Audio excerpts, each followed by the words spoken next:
Rob Burnham, ATF Preacher Man R&B, and this is another episode of Retroland Comics. And this time I'm doing another episode of movie reviews. This time I'm reviewing Deadpool and Wolverine. What happens in Deadpool and Wolverine? It starts off, and Deadpool is hanging out with his friends, and they had the surprise party for him. So when they had the surprise party, the TVA winds up showing up. So the TVA winds up capturing Deadpool and bringing him back to the time variant authority that's in his timeline. So what happens is they pretty much tell him that his timeline's about to die because his anchor being, aka the Wolverine of his timeline, died in Logan, and the timeline's disintegrating. So Deadpool has this half-cocked scheme to go throughout the multiverse to find another version of Wolverine to bring back to fix his timeline. He thinks this is going to work.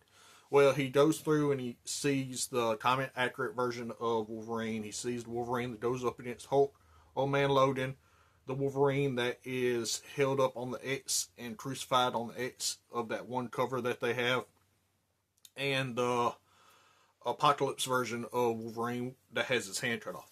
And then he finally finds the Wolverine that he brings back, but come to find out it's the worst version of Wolverine ever, because he had his whole X-team killed because he thought it was a good idea to go to the bar and get drunk, and by the time he got back, all of them was dead. So he's kind of down on himself, and throughout this movie, he's becoming a better version of Wolverine. So what happens is they get sent to the Void, and when they get to the Void, they meet Johnny Storm. And at first, it makes it look like it's Captain America, but it's actually Johnny Storm, and then they wind up getting captured by Cassandra Nova's Brotherhood of Evil Mutants. You see Pyro, you see Sabretooth. Wolverine kills Sabretooth in one blow. I kind of didn't like that. I kind of wish that the fight between them two would have lasted a little bit longer. But Pyro's able to suck the fire out of Johnny Storm, and they take Johnny Storm, Wolverine, and Deadpool back to Cassandra Nova. Deadpool winds up getting Johnny Storm actually killed, gets his skin ripped off his body, because Deadpool running his mouth saying Johnny said certain things when he didn't.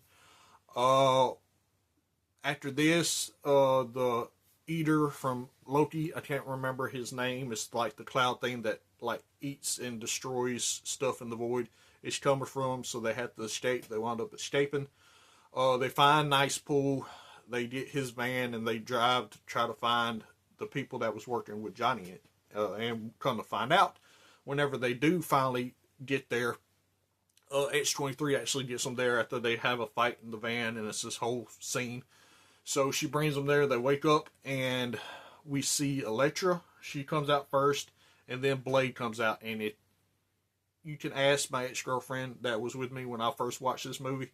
I lost it in the movie theater when Blade comes back, because Blade's one of my favorite characters. It's Blade, Wolverine, and the X-Men. That's my go-to favorite comics of all time. But yeah, I lost my crap whenever Wesley Snipes came in as Blade, and then Channing Tatum came in as Gambit. And we see, like I said, we see H23, and they come up with this plan to go after Cassandra Nova, and they have this big end fight scene at the Void, and Deadpool and Wolverine's able to get a portal open by one of Doctor Strange's portal rings or whatever that Cassandra had.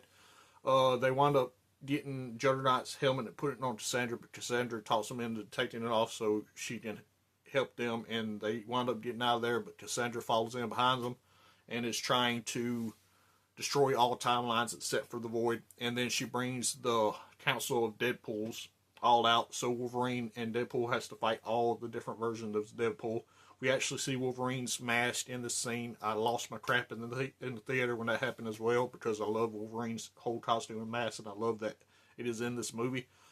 They fight through all the Deadpools, and then Peter comes in, and all the Deadpools chill out and hang out with Peter. So Wolverine and Deadpool to go stop Cassandra. The way they do this is Deadpool tries to sacrifice himself and stop this machine, but when he does this, it's going to destroy his body. But Wolverine comes in, and they both do it, and they both survive.